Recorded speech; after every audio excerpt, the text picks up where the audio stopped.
Good morning fifth class. I am Akash your science teacher. बेटा हम fifth chapter discuss कर रहे थे, that chapter is food and health. इसमें most of video हम बना चुके हैं फूड एंड हेल्थ के ऊपर। आज का जो टॉपिक रहेगा बेटा वो है डिजीज़। ठीक है, डिजीज़ मीन्स जो बीमारियां होती हैं। ठीक है, जो हमारी बॉडी में शरीर में बीमारियां आ जाती हैं, कुछ न्यूट्रिएंट की कमी की वजह से आ जाती है। ठीक है, कुछ हम एक्स्ट्रा जो चीज़ ईट कर लेते हैं उनकी वजह से आ जाती है ना। तो डिफरेंट टाइप के डिजीज़ हम आज पढ़ने वाले हैं। तो आज की वीडियो स्टार्ट करते हैं बेटा। यस, टॉपिक है disease. A disease is a state in which a function or a part of the body is no longer in the healthy condition. देखो बेटा, डिजीज़ क्या है? डिजीज़ एक ऐसी स्टेट है जिसमें जो हमारी बॉडी है वो लॉन्ग टाइम के लिए फंक्शन नहीं कर पाती। ठीक है, lack of any components of food in our diet can causes disease. देखो बेटा, जब भी हमारे फूड में जो हमारे न्यूट्रिएंट्स हैं उनकी कमी होती है, उनकी वजह से हमें क्या होते हैं? डिजीज़ होते हैं। However, disease can also occur due to other reasons। देखो, डिजीज जो है कुछ अदर रीजंस की वजह से भी होते हैं। In general disease are two types. जो डिजीज हैं वो आपके टू टाइप्स के हैं। First is non communicable disease, second is communicable disease. अब बेटा, नॉन कम्युनिकेबल डिजीज कौन से होंगे?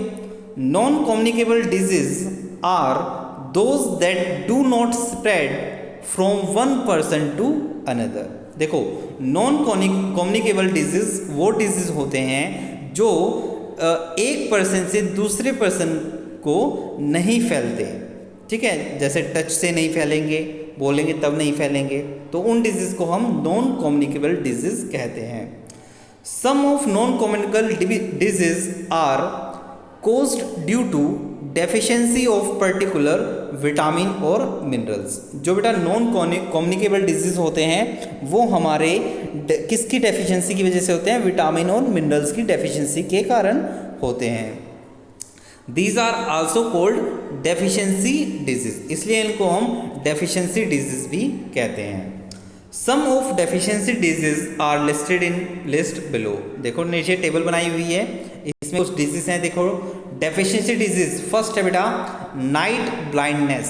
देखो, नाइट ब्लाइंडनेस रात, इसमें ना रात में हमें दिखाई नहीं देता।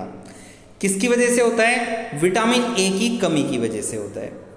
अब इसमें फूड कंटेनिंग हमें क्या ईट करना चाहिए? ग्रीन लीफी वेजिटेबल ईट करनी चाहिए, पपाया खाना चाहिए, carrot, mango, milk, butter, egg and yolk, इन सबको ईट करना चाहिए जिससे हमारी विटामिन और मिनरल्स की कमी कंप्लीट हो जाए और हमें नाइट ब्लाइंडनेस से बच सकें। ठीक है, सेकंड है बेटा बेरी बेरी, जो हमें विटामिन बी की कमी से हो। इसमें हमें मिल्क, पी, सीरियल करना चाहिए। थर्ड है बेटा स्कर्वी, जो विटामिन सी की कमी से होता है, इसलिए हमें आंवला, ऑरेंज, लेमन, टमाटो ये सब चीज़ ईट करना चाहिए। नेक्स्ट है बेटा रिक्टेस, जो हमें विटामिन डी की कमी से होता है, इसमें हमें मिल्क और मिल्क प्रोडक्ट को ईट करना चाहिए। नेक्स्ट है बेटा गोइटर, जो हमें आयोडीन की कमी से होता है, इसमें हमें आयोडाइज्ड सोल्ट को ईट करना चाहिए, खाना चाहिए अपने खाने में।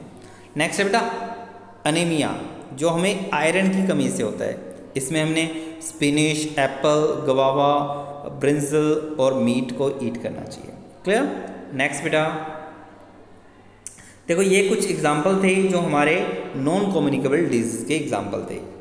सम non communicable disease also present at birth, means that जब हम जन्म लेते हैं तो ऐसे नॉन कम्युनिकेबल डिजीज हमारे जन्म के टाइम से ही साथ में होते हैं। सर्टेन हार्ट डिजीज़, जैसे कुछ हार्ट डिजीज़ होते हैं वो हमारे साथ में जब हम जन्म लेते हैं उनके साथ साथ आ जाते हैं। However most non communicable disease are related to improper eating habits. जो इम्प्रॉपर ईटिंग हैबिट है उनकी वजह से होते हैं। For example, a person whose diet is deficient in iron is likely to suffer for anaemia. अगर कोई पर्सन में अगर अपनी डाइट में आयरन की कमी रखता है तो उसे एनीमिया डिजीज हो जाएगा। Similarly a person whose diet is deficient in iodine, अगर किसी भी पर्सन की डाइट में आयोडीन की कमी है तो उसे गोइटर डिजीज हो जाएगा। On the other hand the excess intake of a fatty food stuff, अगर आप ज़्यादा मात्रा में फैटी मतलब जिसमें फैट है वो ईट कर लेते हैं तो आपको क्या होगा, ओबेसिटी डिजीज हो जाएगा। बैड हैबिट्स लाइक स्मोकिंग में कोजेज डेडली डिजीज कैंसर, अगर आप स्मोकिंग करते हैं तो ये आपको एक डिजीज़ होगा जिसका नाम कैंसर होता है और ये डेडली डिजीज़ है, आपको मार भी सकता है। ठीक है, नेक्स्ट है बेटा कम्युनिकेबल डिजीज़। अब कम्युनिकेबल डिजीज़ कौन से होते हैं? Communicable disease are those that can separate from one person to another, मतलब ये एक पर्सन से दूसरे पर्सन में फैलते हैं। एग्जाम्पल के लिए कोरोना वायरस, देखो जैसे हम टच करते हैं तो वो दूसरे पर्सन में चला जाता है ना, तो ये कम्युनिकेबल डिजीज़ का एग्जाम्पल हो गया। Good hygiene help in prevent disease, देखो अगर हम गुड हाइजीन रखें मतलब आसपास में सफाई रखें तो वो इससे हम बच सकते हैं डिजीज़ से। Hygienes may be defined as practice that help to ensure cleanliness and good health. देखो हाइजीन मीनिंग क्या है? हाइजीन का मीनिंग होता है कि हम अपने आसपास की सफाई रखें और अपने आप को गुड हेल्थ रखें। ठीक है, it is also possible to prevent many disease through vaccination. देखो कुछ डिजीज़ से बचने के लिए हमें वैक्सीनेशन करना पड़ता है, जैसे अभी कोरोना वैक्सीन चल रही है ना बेटा, उसका वैक्सीनेशन चल रहा है, अभी स्टार्ट हुआ है। Vaccination is use of special substances cold vaccines. Vaccination किसके होता है? वैक्सीन से होता है, जो एक मतलब स्पेशल सब्सटेंस होता है to prevent the specific disease, वो हमें कुछ स्पेसिफिक डिजीज़ से बचाते हैं। जैसे चिकन पॉक्स, जो हमारे बचपन में ही हमें वैक्सीन लगाई जाती है चिकन पॉक्स से बचने के लिए। Most vaccines are given to the children when they are very young, जब वो थोड़े यंग होते हैं तभी उनको काफ़ी वैक्सीन्स लगा दी जाती है, जैसे common cold, pneumonia and tuberculosis are some communicable disease. देखो कॉमन कोल्ड है, निमोनिया है, ट्यूबरक्लोसिस है, ये हमारे कम्युनिकेबल डिजीज़ के एग्जाम्पल्स हैं। Their symptoms and some prevents measure in the given table. देखो इसकी भी एक टेबल बनाई हुई है जिसमें बेटा देखो disease communicable disease first common cold. अब सिम्टम्स आपको क्या दिखेंगे इसमें? आपको कफ होगा, श्योर थ्रोट, जो थ्रोट है उसमें थोड़ा श्योर हो जाएगा, पेन हो जाएगा, रेनी नोज़ बहने लगेगी और फीवर होगा, बुखार होगा। अब इसमें क्या प्रिवेंट क्या करना है आपको? रेगुलर हैंड वॉशिंग, अपने हाथ को धोते रहना है। Keeping away from the infected person, जो इन्फेक्टेड पर्सन है उससे थोड़ा दूर रहना है। अब है नेक्स्ट है निमोनिया, इसमें बेटा कफ होती है, फीवर होता है, शेकिंग, चिल्स, जो हमारी मांसपेशियां हैं वो शेकिंग करती हैं, शॉर्टनेस ऑफ ब्रीथ, हमारी सांस लेने की गति थोड़ी है शॉर्ट हो जाती है।